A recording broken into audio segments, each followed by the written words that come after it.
Good evening, everybody. This is Mike Haken.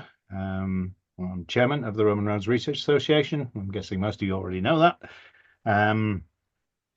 Welcome to tonight's talk, which is by Becky Haslam, who works for AOC, Commercial Archaeological Unit. She's based in London. And she's going to be talking to us tonight about how recent work in and around Southwark, that's for those who aren't from this country, that's just to the south of the River Thames in London, and how that work is forcing us to reconsider the road network in that area. And I've seen some of this before, and it's fascinating stuff. So I'm looking forward to it. Right, without any further ado, I'm just looking at this. Yeah, we seem to have a good attendance in, and there's nobody else queuing, so I think we'll just make a start. So can you share your screen, please, Becky? I certainly can, yeah.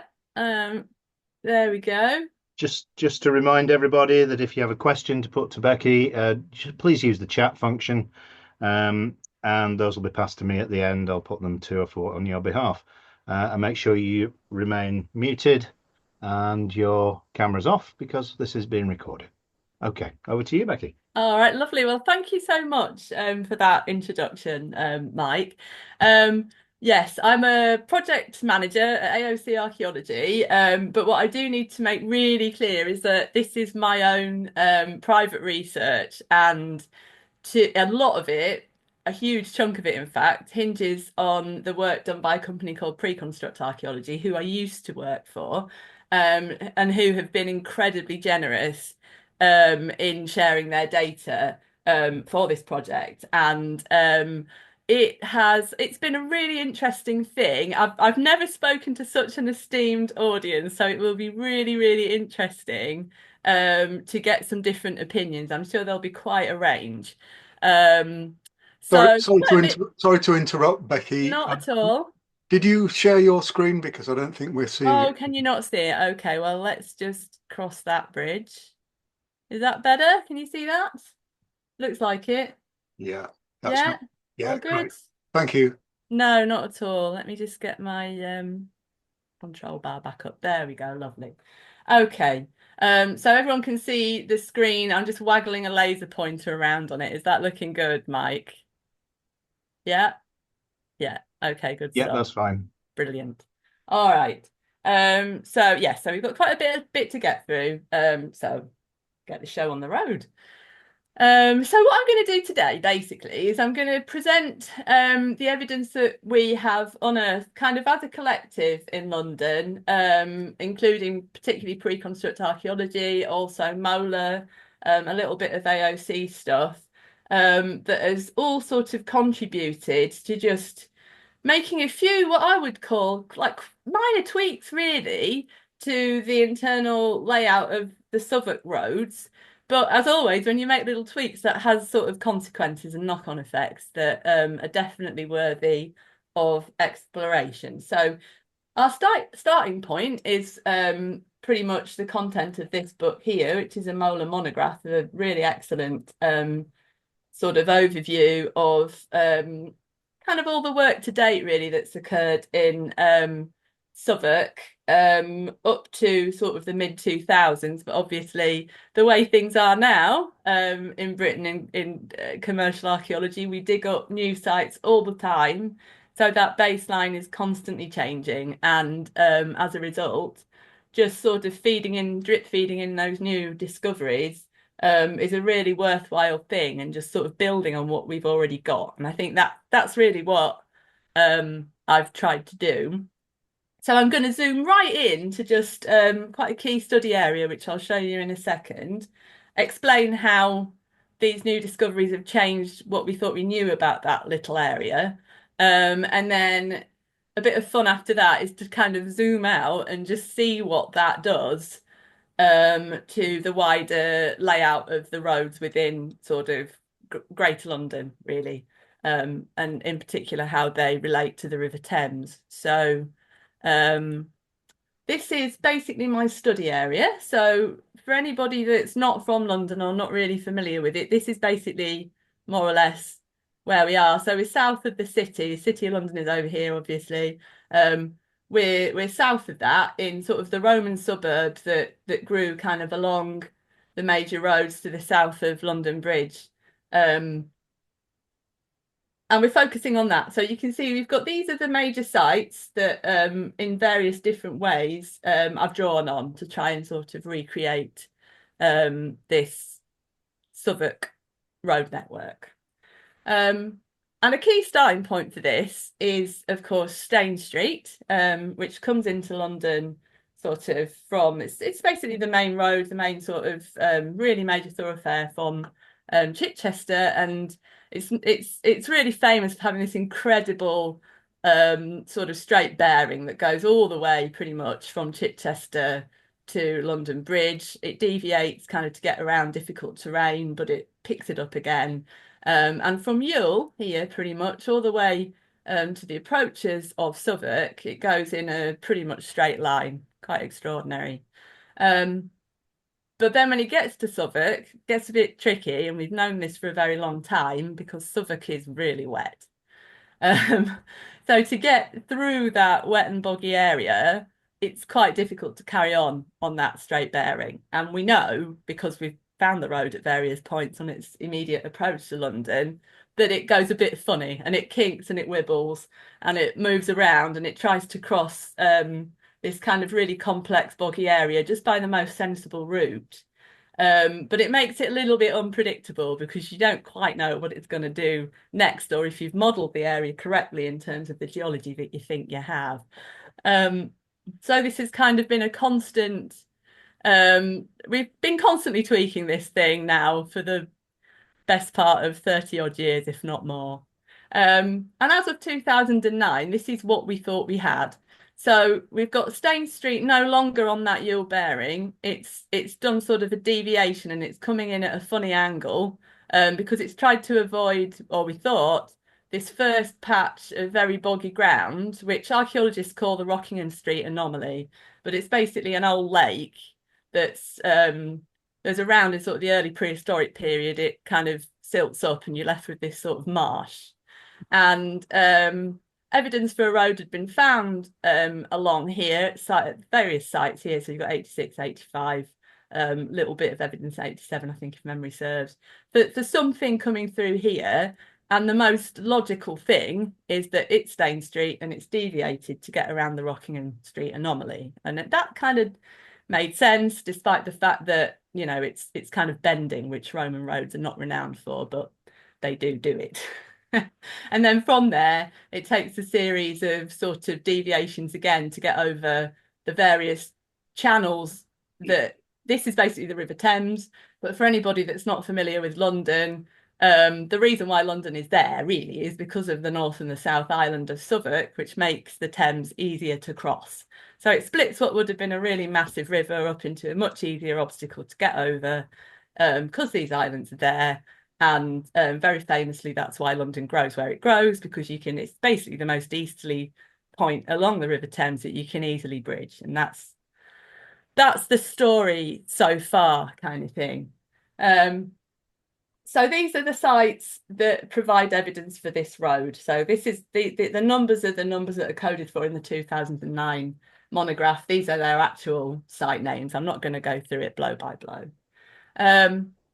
But that all changed in the last few years because of a recently excavated site that PTA did at Harper Road, which was an absolutely stunning excavation. Stane Street turns up.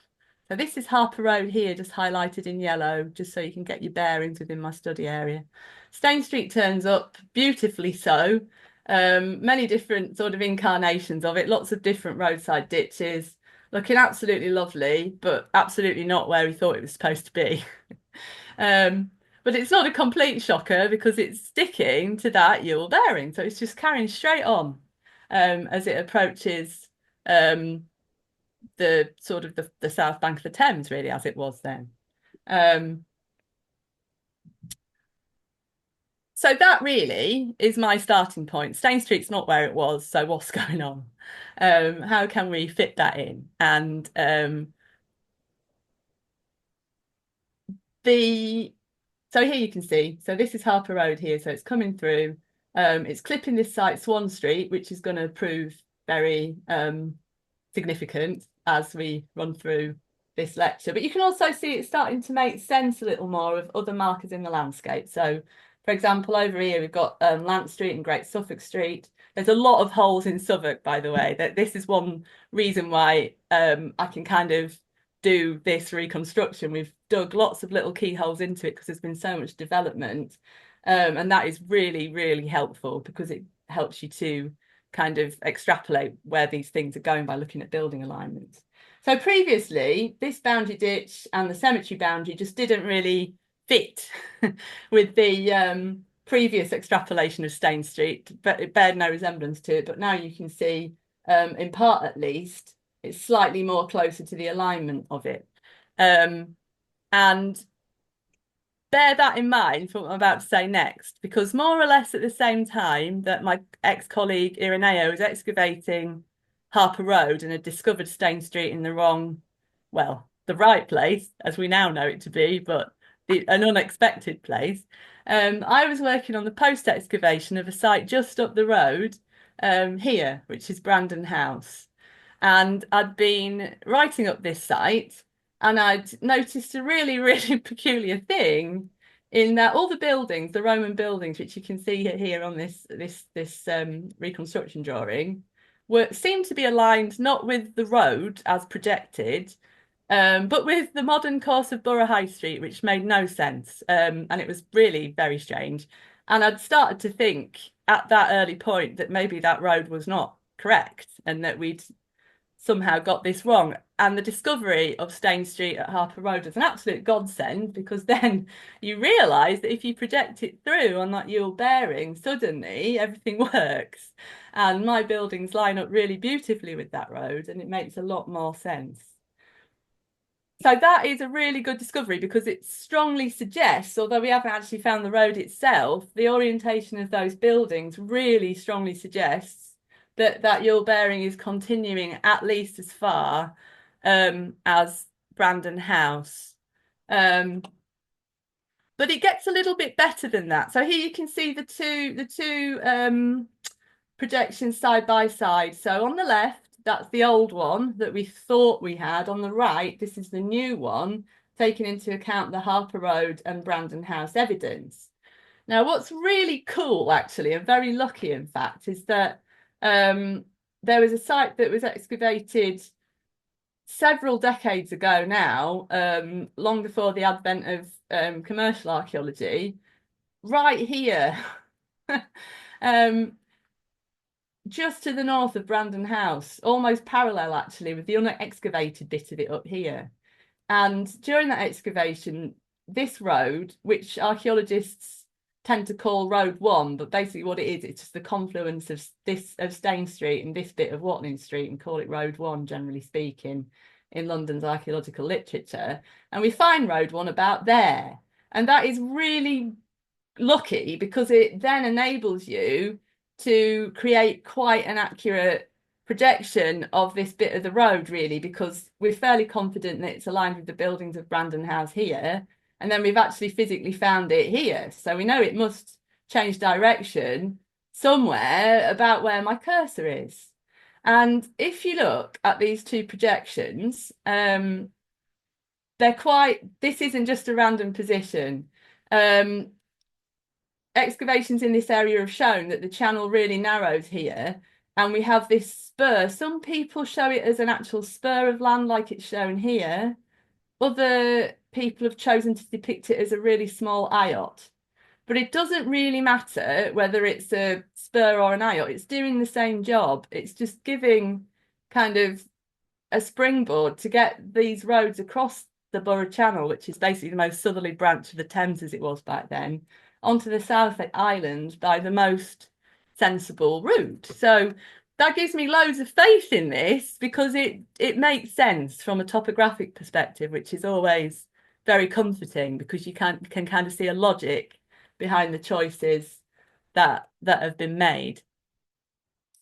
And there you go, that's the site in question. So on this plan, it's been chosen to depict this thing as a little eyot, which it might have been conceivably, right at the very beginning, but we do know that later this land gets sort of reclaimed and it becomes more kind of like a spur out into the river, and eventually this thing will get filled in altogether and you'll just have a land bridge going across between the two. But all of this plays out over several centuries. So yes, so these two sites are really, really key to just getting this little bit of this correct. But then once you've done all this, kind of just flipping back to the old version of events and just reassessing all this and going, all right, well, we thought we'd got Stane Street here, and now we know it's not there. So what was all that stuff then? And basically, to cut a long story short, what we've got along this route coming through here is a patch of gravel that may or may not be a road. That's debatable. But we've also got ditches that are going parallel. Oh, sorry, I've just realised my computer's not plugged in, so I'm going to just plug it in quickly before I lose you. Sorry, everybody, just bear with me a second.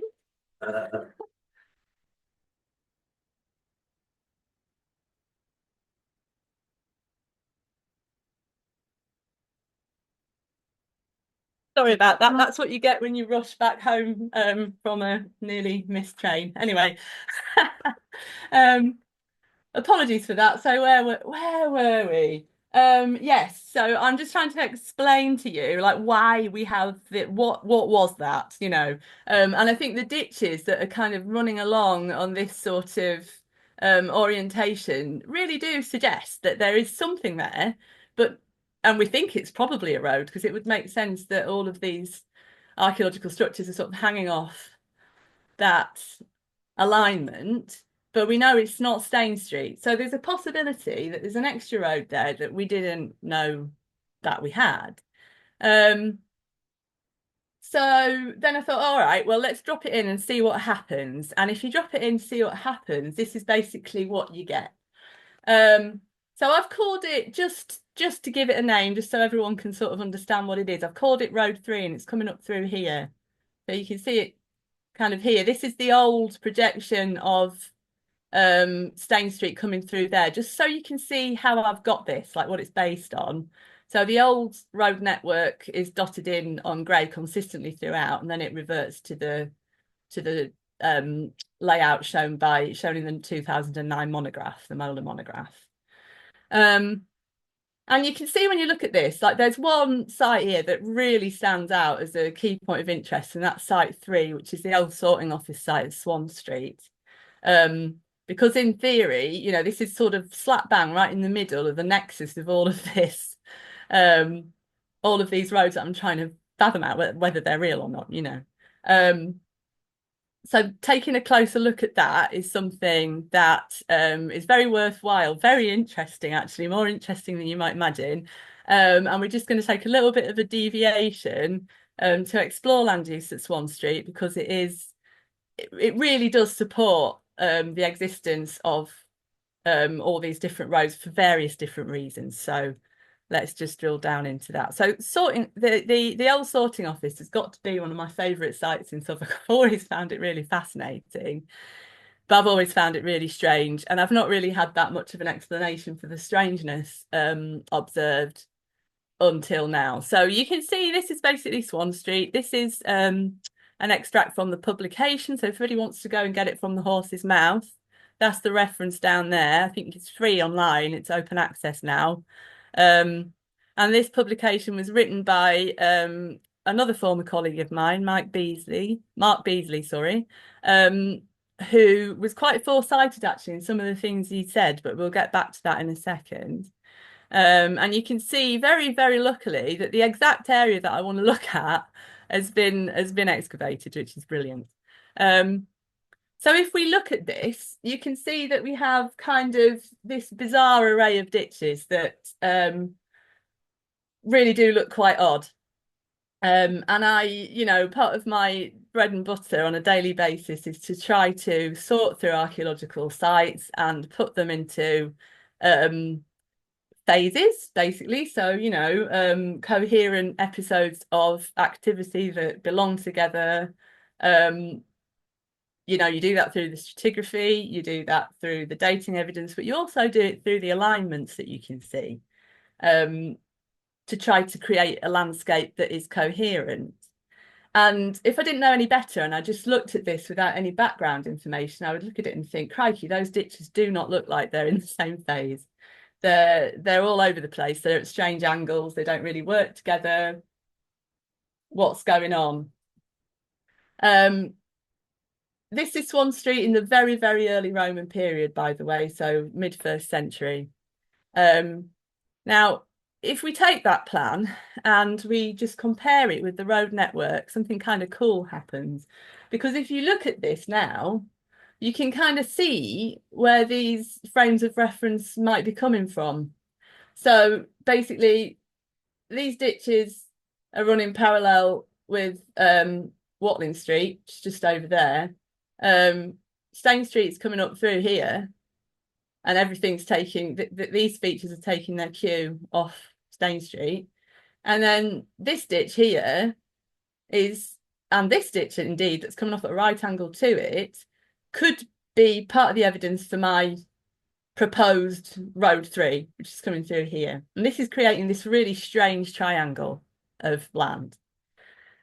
And to be fair to Mark Beasley, who was the original author of that Swan Street site, he wasn't quite sure because he didn't have all of the keyholes into it that I now have, but he did very formatively moot that we might have got the road alignment wrong. And he suggested that maybe Stane Street might not be here, it might be over there. And it's kind of hard to see on Mark's drawing quite how my model and his model clip together, but I'm just going to make that really explicit by overlaying it with some lines here, and you can kind of see how similar they are, and we've kind of used the same data and come up with subtly different projections.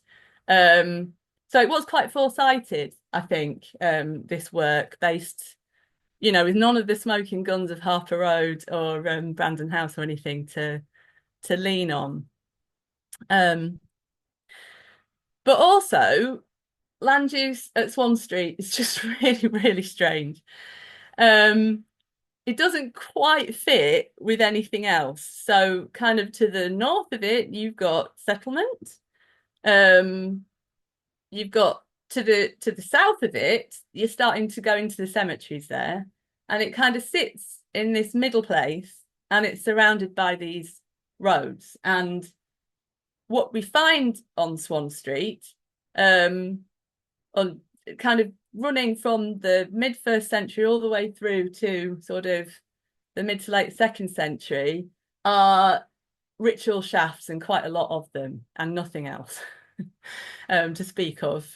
No evidence for normative burial, no buildings that appear domestic. We just get these so-called ritual shafts. And now that we can see those within the context of the road network, these two, on other sites anyway, have sort of a bit of a connection that we'll just discuss briefly now. So I don't want to get too bogged down in sort of ritual and religion and all of that in terms of trying to speculate exactly who was worshipped in here.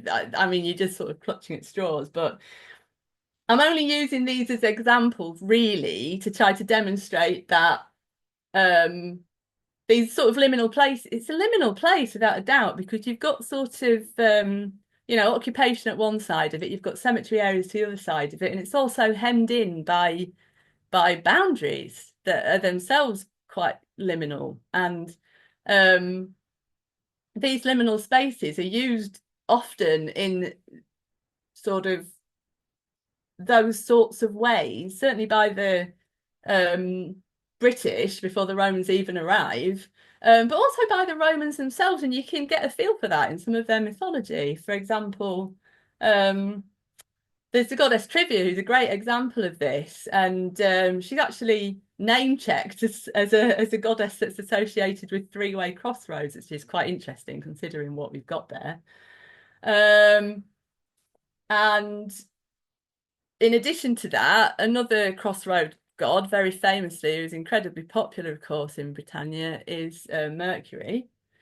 And this is a fabulous quote, actually. This is a quote from sort of a Middle Saxon period source, really, but it is quite revealing, I think, because it's basically telling Christian worshippers what they should do. And generally speaking, you don't write something down and tell someone not to do something unless they're doing it.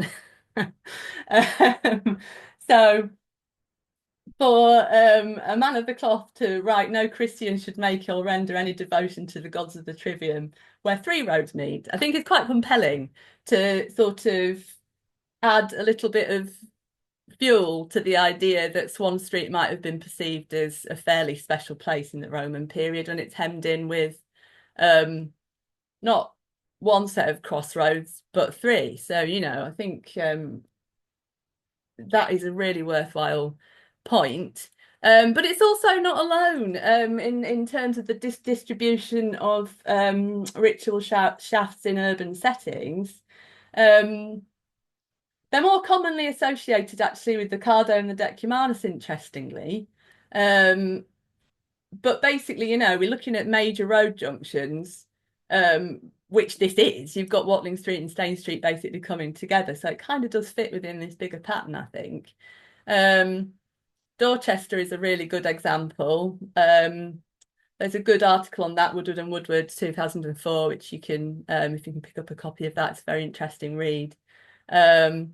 Silchester, Cambridge and Verulamium all have sort of examples of this phenomenon, possibly also Yule, which I've had some dabblings with on an entirely different project, but there's another set of ritual shafts there that could be quite close to Stane Street and maybe a crossroads.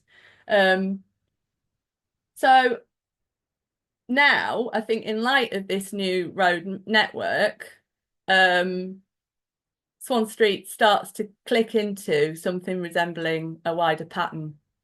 And it's also worth pointing out that Site 10, just over here, is the site of a pretty major temple complex, the Tabar Square Temple Complex, which is quite famous in its own right. But it is worth pointing out that once sort of activity declines here, it kind of shifts over there, seemingly. It's not a direct crossover, but there's a definite sort of decrease and eventual abandonment here as this starts to kick off and sort of reach its zenith. So it's just another interesting aside, really, that this area of Southwark seems to have these sort of religious associations that could start at a very early point, way before the temple complex even came into being, with one sort of feeding off the other. So that's basically the story so far at a very local level. And I think this is probably the point where I need to just step back and be really honest and go, like, I am really confident, I'm quietly confident about everything that I just told you. I think it's quite solid. I think it's based on really good evidence. Crucially for me, it's based on physical remains that we've dug up and that we can demonstrate exist. As we zoom out and just look at what all of these roads might end up, what the function of them was, this is a much harder thing to do, because you end up doing, as you can imagine, an awful lot of extrapolation and interpretation with varying degrees of confidence. So what I'm about to tell you is by no means my definitive opinion, but I think it is a worthy thing to consider as we move forward as archaeologists, just to kind of keep your eye out for sort of these alternative ideas to see if the archaeology that we uncover actually checks, supports it or doesn't. So with that major caveat, I'm going to launch into the regional context, so it does get quite interesting. So essentially, I am going to lean on the source that most archaeologists in London lean on, which is Layers of London, which is kind of derived from sort of what we usually use as our kind of standard model within, it's derived from the HER, basically. So this is sort of everyone's best guess at the moment, although needless to say, various variations on this are out there. but you kind of got to come down with one or the other, really. So let's get into it. So in Southwark, just to, because I'm aware that some people in the audience may not be that familiar with some of the terminology that I'm about to throw at you. So going back to Southwark, we've got Stane Street here, we've got Watling Street here, and then you might remember that I said this road here is usually called Road 1. So it's the convergence of Stane Street and Watling Street. And then this road coming down here across the North Island and maybe onto the South Island, maybe beyond, we usually call that Road 2. Now, the mantra with Road 2 is that it goes to Westminster. That was the initial theory, and that is a theory that is still held by some people, although I would say they're a minority now within the London archaeological community. The trouble with Road 2 going all the way to Westminster, and it is aligned on it, it converges on that putative ford that the main drag of Watling Street East also appears to be aligned with, although I'm aware that not everyone agrees with that, but they basically converge in the same place on the north side of the river. And for that reason, it was always, so the working hypothesis was that Road 2 went all the way to Westminster, but that doesn't really seem to pan out in the archaeological record. Probably, if you think about it, it's got to cross some pretty wide channels at some pretty awkward angles if it just goes in a straight line. And that right there could be the main stumbling block for it. And if you overlay it on a geology map, you can see that quite clearly. So basically, this sort of browny green colour here is alluvium. It's amassing in the Roman period. You can see the gravel is in this sort of lighter brown colour here, and the gravel is good ground, basically. So we've got bad ground, we've got good ground. And you can see that Road 2 just shoots off the North Island into some very bad ground, and it remains in it for some distance. Now, interestingly, Road 3 this is the new road that I'm proposing, that I'm just calling Road 3 for want of anything else, doesn't do that. It sticks on the gravel pretty much all the way, and you could imagine this road sort of coming through and connecting with this road here and getting to Westminster that way by an alternative route, by a drier route, by a more solid route, possibly. That's one option.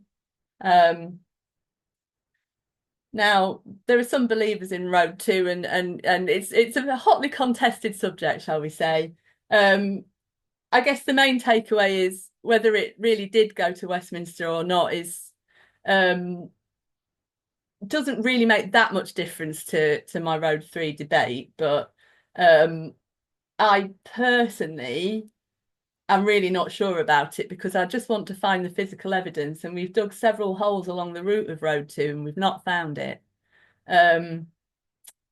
So it either deviates massively from the route that we think it should be taking, or it just doesn't go much further than the North Island, and that was all a bit of a red herring.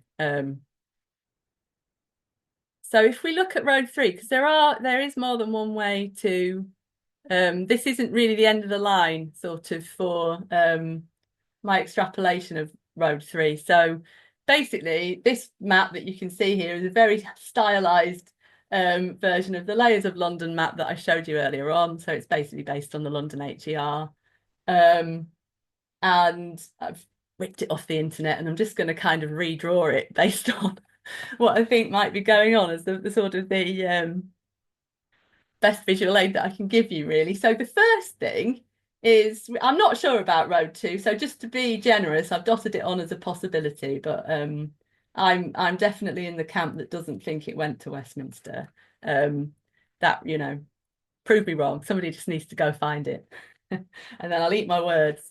And then here we have Stane Street coming through there. Now we know this is wrong, and this is a widely accepted fact that it's wrong now after Harper Road. So we can confidently redraw that as far as Southwark, and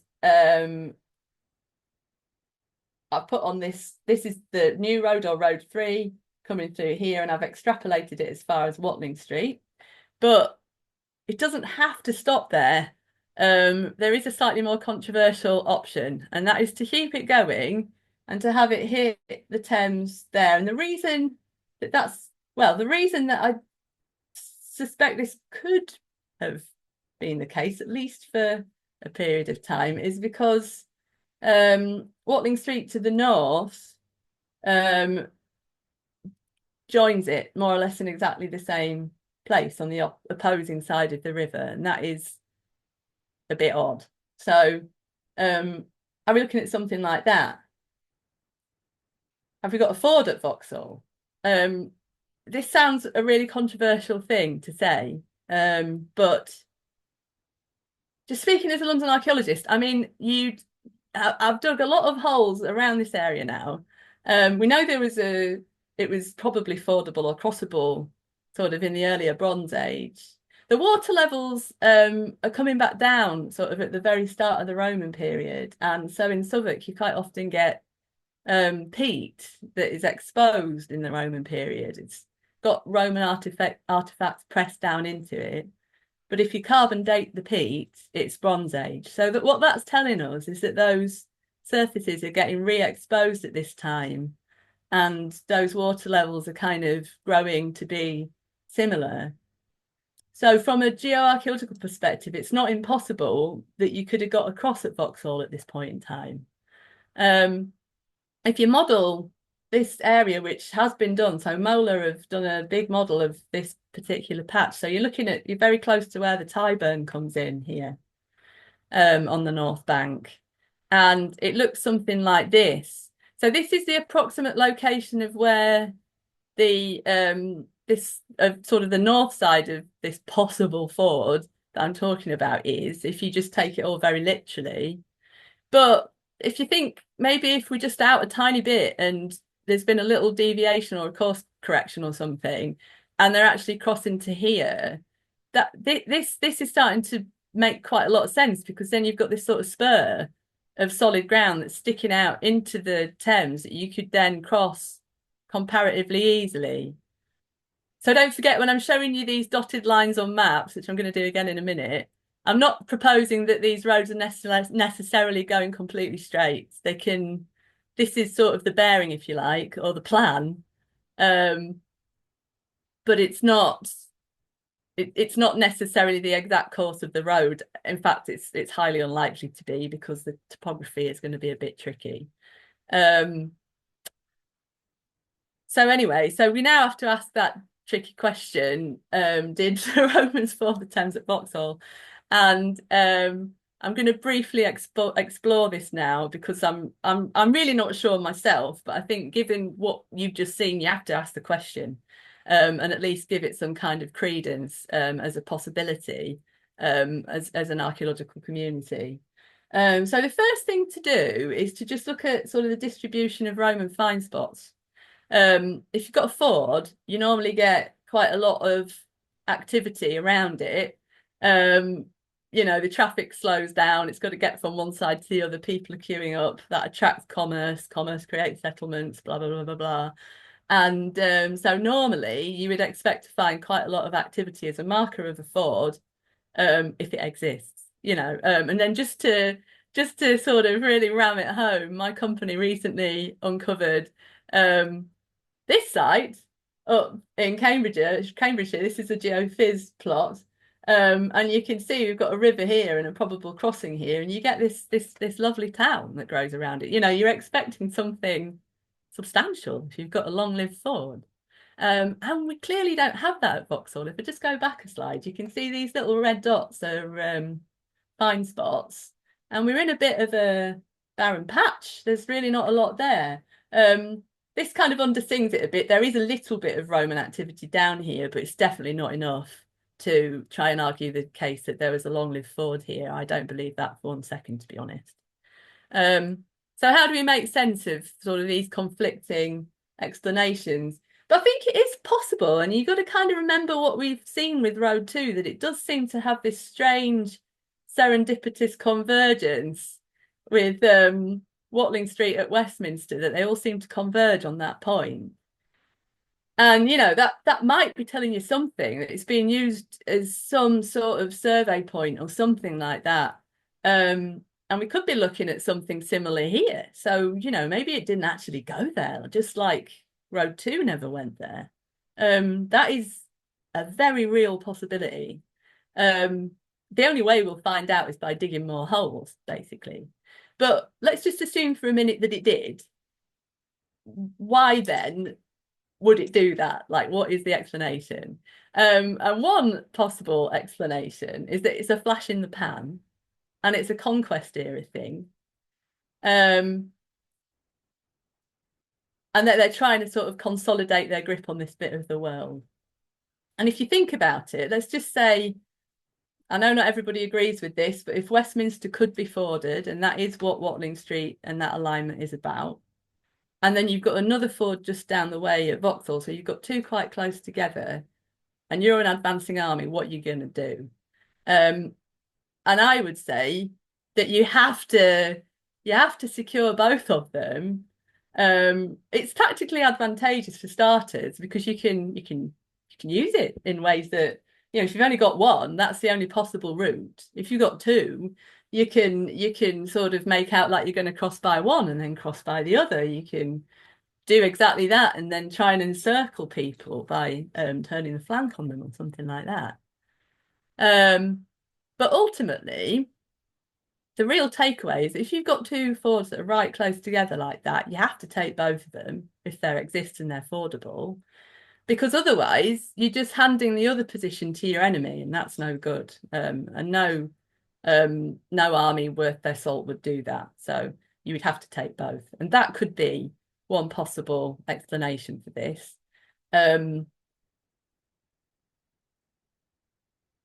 Now, that doesn't mean to say that Road 3 was necessarily a conquest era road or anything. However, what I would say in the next breath is that the dating evidence for it is quite early. All of that Swan Street stuff that I told you about, that ditch is 1st century. There's something like 3 or 4 pre-Flavian recuts, I think, associated with that ditch. And by sort of 2nd century, it's not necessarily there anymore, or it's migrated beyond the site boundary, which is an alternative possibility. So it does seem to point towards this road being quite early and not necessarily lasting for the duration of the Roman period. But it's hard to be really sure, given the limited evidence that we've got outside Southwark. But moving forward, hopefully more holes will lead to more solid ideas. So then, just to wrap this up then, in conclusion, what I would say, hopefully you've picked up on this already, I would say that my revised model provides really quite good evidence, I think, for the sort of intra-urban route network within Southwark. I think that's quite tidy. It works very, very beautifully with the topography, and the archaeology is there to be seen, like there's physical remains. We've got reasonable evidence to suggest that we've got Road 3 coming through here. The Swan Street stuff is very, very strong. But then once we go out beyond sort of the edges of Southwark, things get much more uncertain. And I wouldn't want to present these conclusions to you as definitive by any means, but it's definitely something worthy of further investigation. And that really brings this to the end. So I'm just going to stop the share. Oh, actually, I'll just do a few thank yous, because there's a cast of thousands that have helped me with this research. It is my own research, I should stress. And people that I've leaned on for this very strongly pre-construct archaeology, who've been incredibly generous with the data. Mola, of course, who've contributed. The Southwark and Lambeth Excavation Committee have funded the publication graphics, which is amazing. My present company have helped to fund a bit of the text. And the borough archaeologist, Chris Constable, has been like really supportive throughout, just a real sort of fan of at least the Southwark section of all of this. Yeah, so that basically brings this to a conclusion. I'm going to stop the share now. If you need to sort of got any questions that occur to you afterwards, my email address is down there. Please do bear with me if I take a little bit of a while to respond if you do email, just because it's a very busy end of the year for us, which is no bad thing, but it's keeping us all on our toes.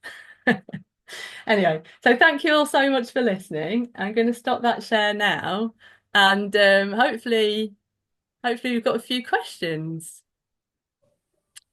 I'm sure we will have done. I'm just going you caught me out there. You finished too soon. I haven't got an email through just yet, but I'm sure there'll be one coming through. In the meantime, the reason you caught me on the hop is because I was checking my own mapping with an idea that popped in. Yeah. It is on. There's questions on its way. There's an email on its way to you, Mike. Brilliant. And I'm just about to do another one. Okay, I'm sure there'll be plenty. I'll wait for that to come through. Very quickly, the issue of Fords, because I know someone's going to raise this, because I'm well known for my skepticism about Fords. I think you're already aware of that.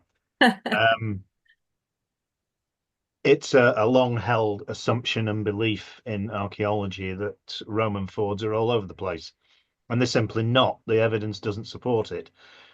They will have been necessary on campaign, as you pointed out, but as soon as that phase is finished, bridges were built as quickly as possible, and all the archaeological evidence points to that.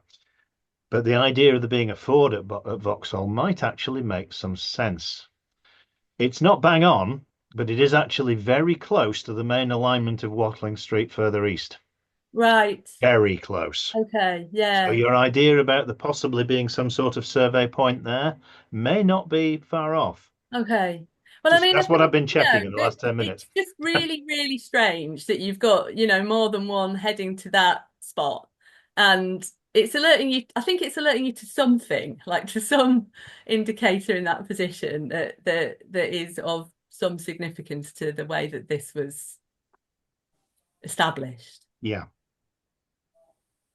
Yeah, well, I think so. Here we go. My email server seems to have a bit of a delay, but we've got a stack here, so I better get on with them. I did warn you, Q&A sometimes takes a longer to talk. Oh no, that's fine. I'm in no hurry, so happy to. I mean, I'm actually really looking forward to this because I know it's a very esteemed audience of people that know a heck of a lot about this topic, far more than I do. So it's really interesting. It'd be really interesting for me to get a bit of feedback actually and see what the various takes on it are, and I'm sure there'll be like a variety of different sort of opinions. There certainly are. Okay, I'm going to start with Michael Green to start with. Why would anyone use Road 2? It requires 2 river crossings to get from the city to Westminster. Yeah, I mean, I'm kind of with you there. I've probably made out. I don't really like it, and actually, the Road 2 kind of came out of. It does exist, but we've only found archaeological evidence, very good archaeological evidence for it on the North Island of Southwark. And when you get beyond the North Island of Southwark, we can't find it. Now, it was always thought that it would be more extensive than it was because it's aligned on Westminster and it converges with on that exact position where some people think that ford is. But it's not checking out archaeologically. We're just not finding it. Not on that alignment. So I'm not a fan of Road 2. I think if you're going to go to Westminster, Road 3 is a better bet because it's just much more solid geology. It just makes much more sense. It just, and you also saw the way that they've chosen so carefully that crossing point for the convergence of Watling Street and Stane Street, which I think is a dead cert, Yes. on that little IOT. Mhm. That's really deliberate, and they've done it to get across the Borough Channel more easily. So the idea that they would do that there and then they would just blaze off at a crazy angle across other channels just seems a bit strange to me. The logical thing would be the IOT is actually the starting point of that alignment and not Yeah, the actual... absolutely. That's exactly it. That is the yes, I agree. Yeah. Which related to that from John Lucas, we considered that Road 2 may have been a road to a four-door ferry, which may have been an alternative route or a previous route before Road 1 was established? That's quite a cool question. I'll tell you why. Because I kind of have considered it, but it's sort of beyond my. It's easy to get lost in a quagmire with this, where you go off on a tangent and you lose the focus of what it is that you're actually trying to argue for. So I haven't gone into this in my article or anything, but when you get to the edge of the North Island, you could pick up a ferry there, and on the South Island, on the corner of it, is cemetery, and it's actually quite a sort of an evocative idea that you're kind of crossing the sticks to get to this cemetery, and the graves are aligned with Road 2, suggesting some kind of relationship there. But we haven't found the road. But we've found cues in the landscape that appear to be aligned with it. The reason we don't think the road we've dug exactly where we would expect the road to be, and it's not there. But the idea that you get on a ferry and you do it that way is really interesting. Now, the how to actually phase that chronologically and determine that that's the earliest thing is a whole challenging subject, and I wouldn't want to do that here off the cuff, that's for sure. I think, but it's a good idea. It's an interesting idea, and ferry is possible, isn't it? I would have approved that. I have no idea. Probably never. From Martin Packer, not sure about this. Road 2 looks parallel to Road 3. Could that be significant? Well, yeah, it kind of is, and I do think it's significant because it's showing organisation and government, some sort of formal control over this. And this is something that I should have mentioned actually. It's in the forthcoming article, but most of Roman Southwark's roads don't do that. They're all over the place. They as they are in a lot of Romano-British small towns, they don't actually conform to a grid really very well at all.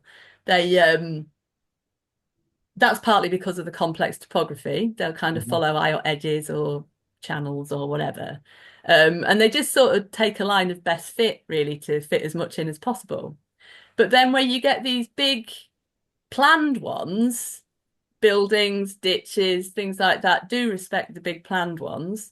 And also the fact that Road 2 and Road 3 are parallel with each other, again, tells you that they're planned by somebody. And it's not just part of that inter-urban sprawl, if you like, that they maybe have a bigger objective. And that's why they've been planned in that way. Yeah, so I think it is significant. From Toby Mottram, it's an observation more than a question. Fords on tidal estuaries do move about due to changing sediments following rain events. You can get across places at spring ebbs, that's the lowest water, that are impossible at other states of the tide and lunar cycle. Oh, that's very true. That's very true. And that's something that would have been really dramatic actually in the London region. That also though touches on what I was talking about before about the usability of Fords. It's the simple fact that they're not always usable is why the Roman military avoided them like the plague, because they weren't practical. Caesar Yeah. famously bridged the Rhine in 10 days Yeah. because he had to. Anyway, I won't rant about that. From our own Susan Rands, part of our team tonight. Were crossroads and Y junctions significant because they demanded that the traveller made a choice about their journey and the route they would take That's exactly it. through life? Yeah. In brackets. I think that's a really well observed statement, and I absolutely agree with you 100%. It's about making a choice, and you're in a period where if you make the wrong choice, it's going to be a lot more consequential than it is now. Mm. So yes, of course, that's it. This is actually a really common motif throughout Indo-European folklore. You find it again and again. And for that reason, I think almost everybody living in that place would have understood it. It's a really widespread thing. Yeah. And also from Susan, might Road 2 be a short route from Quayside to Warehouse? Oh, possibly, yeah. Why not? It goes pretty much to the bridgehead, and it seems to be serving whatever it seems to be doing. It seems to all the world to be serving the North Island and nowhere else. So it's doing some sort of local job predominantly, unless there's a ferry. From Peter Gardner, could Road 2 have been the initial Stane Street route round the marsh, replaced later by the direct route? Now, I did wonder about that. Are we talking about Road 2 on the North Island? Or are we talking No, about I think he's no. The Stane Street deviate? Yes, I'm with you now. Yes. Yeah, now I know this is something that I've just been dealing with Roman Alchester actually, where exactly this happened.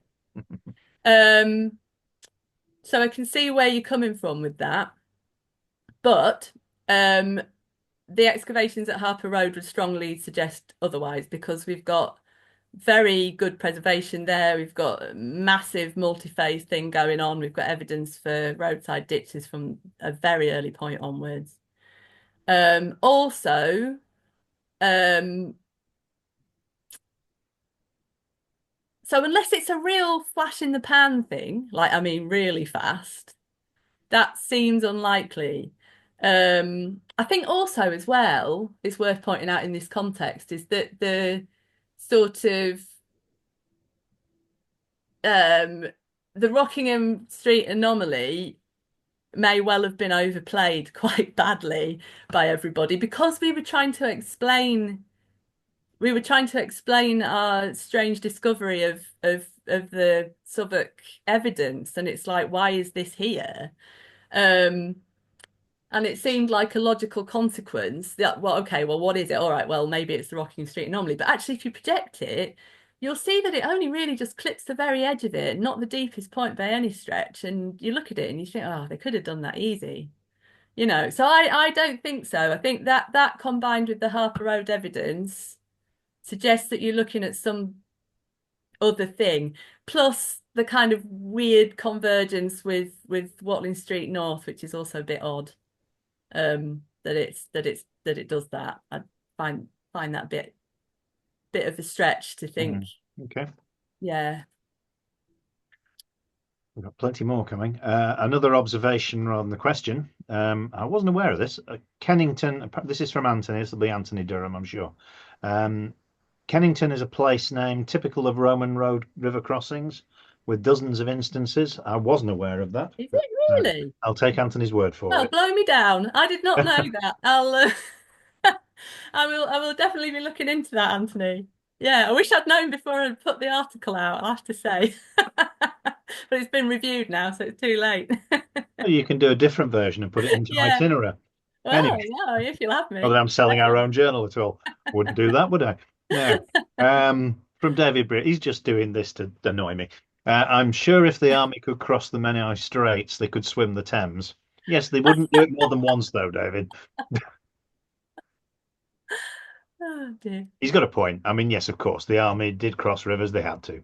Yeah. They had to. But as soon as you could get across without getting your feet wet, you did.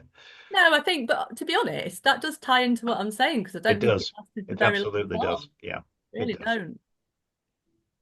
don't. Question from Sayed Khaldi. The Romans created tidal mills on the Lee at Bromley by Bow. Yeah, that's East London. Did you find evidence elsewhere on the south side? Not that I'm aware of, no. We have a bit of a different river regime on the south side, so the topography is quite different. Southwark is really flat and marshy Mhm. and boggy. So what you're looking at is sort of, um, I don't know, maybe you could have done it, but to my knowledge, we've not found any evidence for it yet. I think you've got the gradient on the north side is just a little bit more.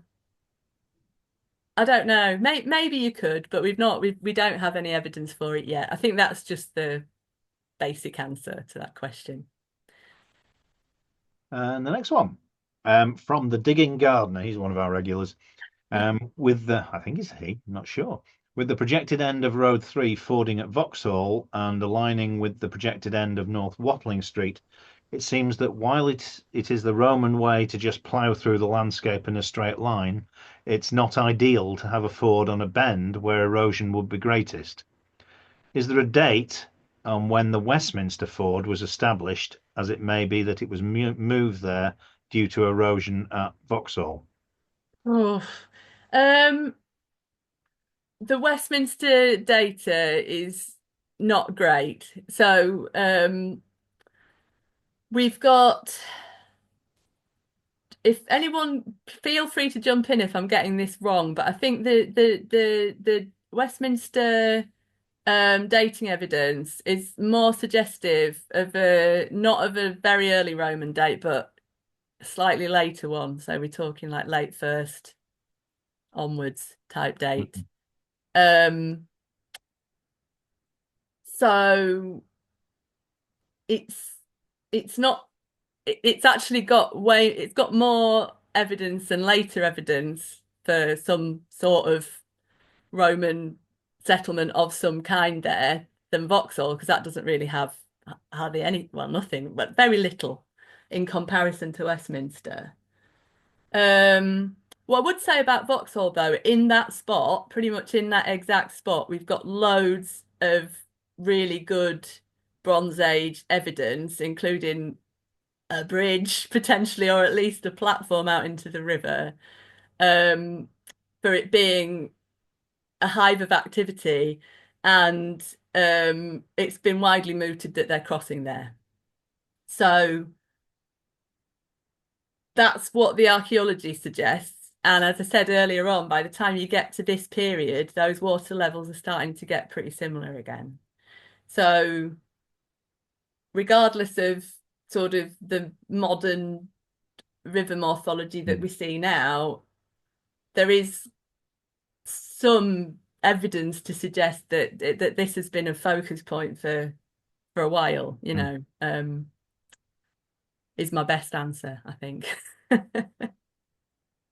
And even with the whilst the morphology is quite different, as you said, the actual width of the river at that point today is narrower than anywhere else on either side of it. So it would, if my memory Yeah, serves, I think true. it is. And another thing that was pointed out to me by Virgil Yandel, who's a one of our geoarchaeologists, very talented guy, is that if you go much further, sort of to the south on the south bank, you hit the Battersea Channel, and you can't actually get easily further west without crossing, which is another reason why you might be drawn to Vauxhall as a point, Yeah. because that's a natural topographic barrier there. So relating to the crossing of boggy areas, it's not just a case of getting across the river, but the whole area on the south is boggy. Yeah, it is. Yeah. Hilary Brindley asked, did the Romans adjust the standard construction of their roads to cope with boggy environments? Oh, yes, they did. Very good one. Yeah, they did. And we have loads of evidence for this in London. Yes.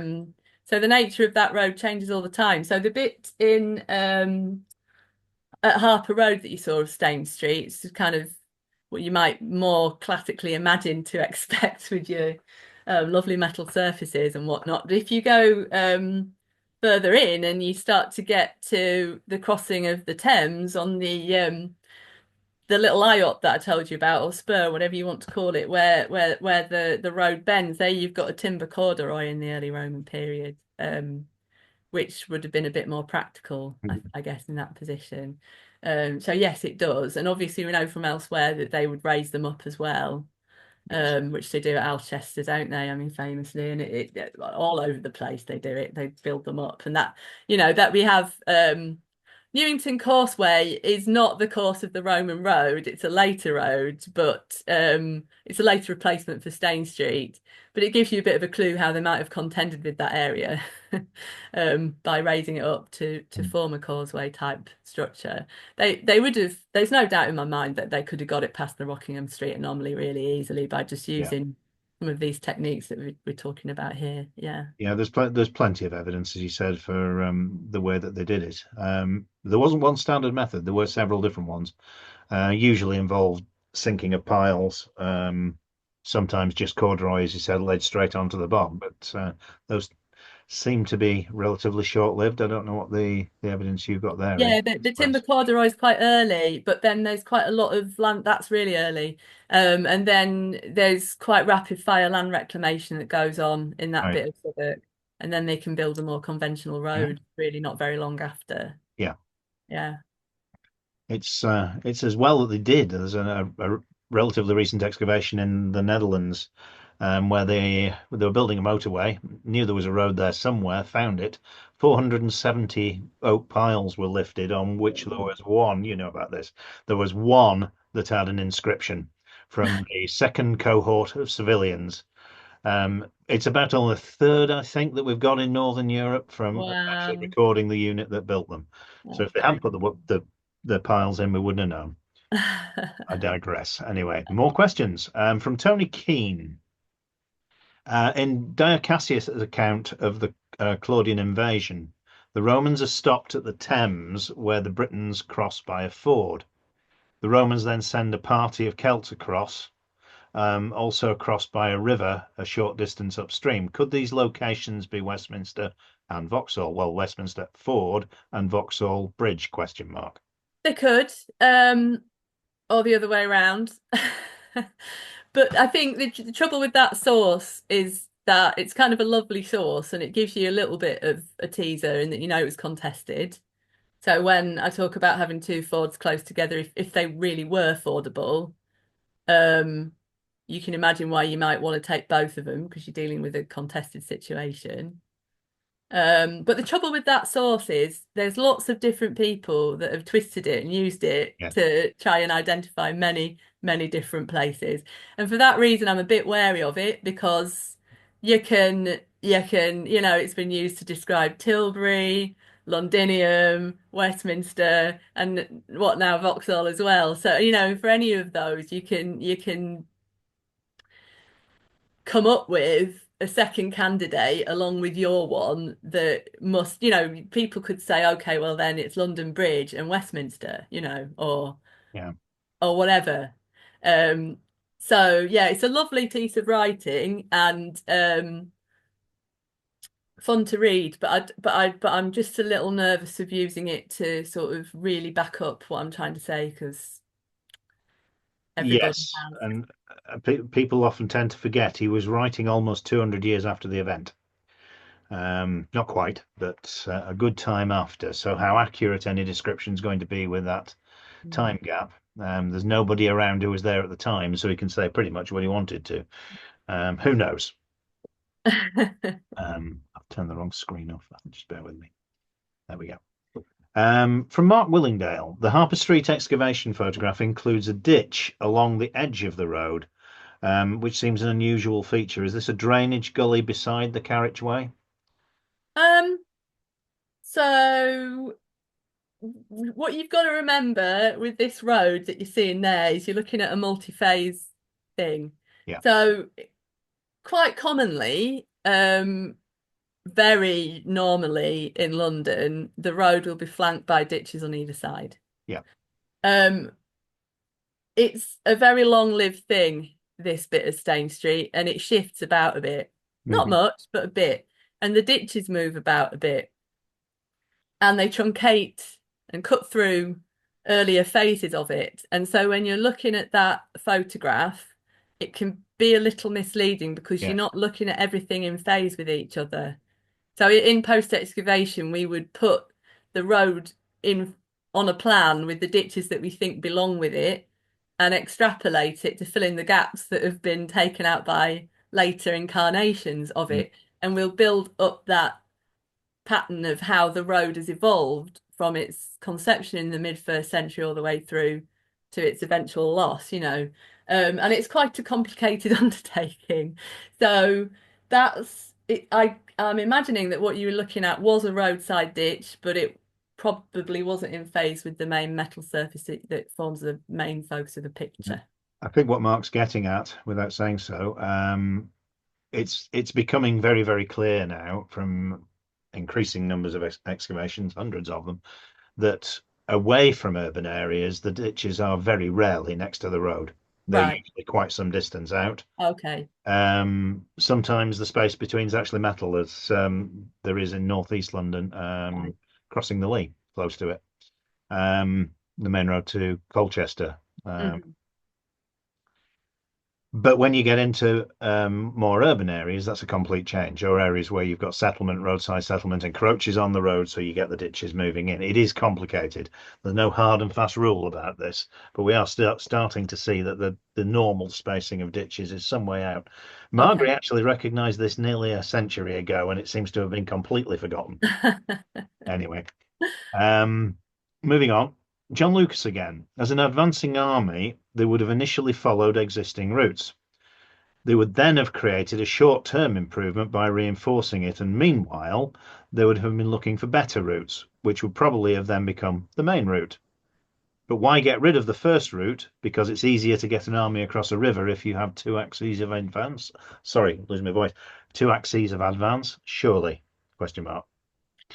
Quite a lot in that. Yeah. I think as far as I could make out, nothing in that statement disagreed with what I've said. Please correct me if I'm wrong. So I think I am arguing that there are multiple ways to go. And yeah, I think I think as well, just doubling back to the idea that they're initially using trackways that already exist. Again, that's absolutely fine, because what I'm trying to tell you is that in the prehistoric period, at the towards the end of it anyway, Yes. that ford could have quite easily been back in business, and it could have been functioning as exactly that, you know. So it kind of does fit in a little bit with that way of thinking, yeah. And it's long been mooted, hasn't it, that Watling Street is following something earlier potentially, you know. So yeah. Yes, there isn't a huge amount of evidence to support that, but it does make sense that certainly in the early stages of conquest you would use earlier routes. It's just the archaeological evidence is a little bit lacking. Yeah, or you would formalize the route in a more direct way, you know, as soon as you possibly can. Yes, yeah. Because obviously you can't, when you're conquering a country, you're not conquering it on a pre-built road that you've made, because you haven't been able to make it yet. But you know, there's nothing wrong with then creating it sharpish afterwards, is there? No. So that's how we have to think about that very, very, very early period, I guess. Yeah. I'm looking at my inbox and I'm not seeing any more questions. The last email I had was 3 minutes ago with Susan saying no more questions. So I have to assume there aren't any more. If anybody's got any more questions, observations, points they want to make, please do so. Otherwise, you'll have to put up with me prattling on for a minute or two. We'll give everybody a minute. I think one or two of those questions, certainly one, that last one may have actually come in before you made the observations about the military, so it may have been slightly. Oh, okay. Yeah. Somebody made that point, and I think it was the digging gardener. saw that come up on the chat. But one of the other things I was actually doing was adjusting my roadmap while you were doing all that. I had it close. I was close, but not quite right. It is one of the most fascinating things is trying to understand the order in which things were done. If you're right, and if it's an if Road 2 really doesn't exist, then it would seem that Stane Street came before at least the northern part of Watling Street, Watling Street South, it's usually called, but where you've got effectively a fork because you've got the bit going almost east-west at one point from Watling Street, and then you've got the bit heading up to London.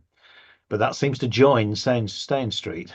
It does seem. I know. I've had this mooted. Now this is a heck of a controversial territory. The people who favour the Chichester area as being the real well, landing point might like this idea. They're having a field day, probably. I mean, I think I'm a little bit more conservative than that. I really wouldn't want to go that far, and I think very accurately phasing that in that Southwark bit of it with the levels of accuracy that we need to answer this question is a bit tricky. But I know what you mean. Like within, it really does look like everything's hanging off Stane Street in Southwark itself. That that bearing. It does, but there is also another possibility. The planning lines can be set out, but the roads weren't necessarily built in that order. Yeah. And then roads deviate from those planning lines. So, as I was suggesting, the main line coming in from Kent does seem to be heading generally towards Vauxhall. It's not quite where you had it drawn, but it's very, very close. So, which came first is then impossible to say because they cross I don't over. really like to. There's so that I don't really like. I'm not prepared to nail my colours to the Chichester mast. To be honest.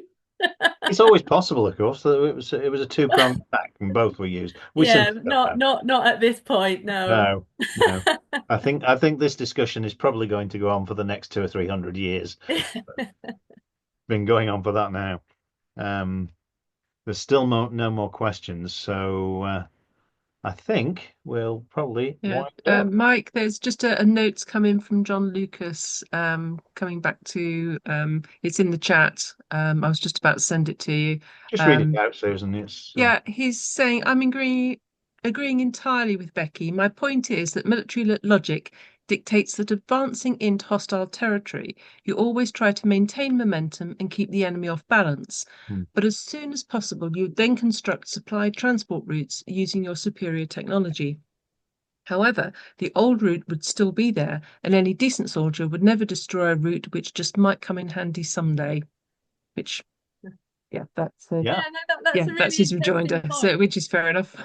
Yeah, and I mean, one thing that you could read into Road 3 if you wanted to push it that far is that it's forming some kind of, conduit between some quite key locations because it can get you from the bridgehead in Londinium, which would undoubtedly have been built pretty sharpish, I would imagine, once they had got control of this area, to two other potential crossing points downstream, which is kind of interesting, but it's definitely not the primary route there for sure. Like that just doesn't make sense to me that that if there was some way of getting there, I think we just haven't clocked it yet, and it may be something to do with what you were saying, Mike, about the angle of Watling Street or something. I don't know. It might be. But I'm getting very, very super speculative now, where it starts to get a little bit difficult to do. When you start getting into alignments and where they were set out from and why, it gets a different story altogether. Something I try to avoid getting into, to be honest. It's very complex. Right. And if that's it, I think we'll pretty much close up now. Which is wonderful. Well, thank you all so much for having me. Anyway, that was really good fun. And it's been fascinating. It really has. And it's I know it's only a very small area that we've been looking at, but it's so fundamental really to start to understand the complexities involved, particularly when you're working in such an area like London. But the complexity isn't the modern one. The complexity is the Roman one in the first place. We haven't got a clue what was going on. And I think you're probably close to having it bang on, to be honest, Becky. Well, that's brilliant. That means a lot, actually, coming from the Roman Road Association. Well, it's only me. I'm speaking for myself here, not on behalf of the association. But it does make sense. It really does. So with that, it only remains for me to thank the two guys behind the scenes tonight, which were Susan Rands and Jeff Lunn. Quite a small team tonight. We had a good audience, though. We peaked at 176. Pretty good. Very good. So thank you all. Our next one is in January. I haven't got the bookings up yet, but I aim to do that tomorrow. So our next speaker is actually Susan. She's speaking on the 9th of January, sustaining cavalry capability on the northern frontier. Should be a good one. So I look forward to seeing most of you there. So thank you all for coming. Thank you for everybody who made a very kind donation towards the costs of putting on these talks. When you have big audiences, Zoom doesn't come cheap, I'm afraid, these days. So thank you very much. With that, I will just wish everybody a very good night and a very early Merry Christmas. Thanks very much. Okay, we normally have a little session afterwards. If you've got time, have you got another 5 minutes? Yes, so we just log off and then log on again in a couple of minutes, and Jeff will let you in. Okay, all right, Fab. All right then. Thanks. All right. Bye, everybody. See you soon, Becky. And good night, everybody.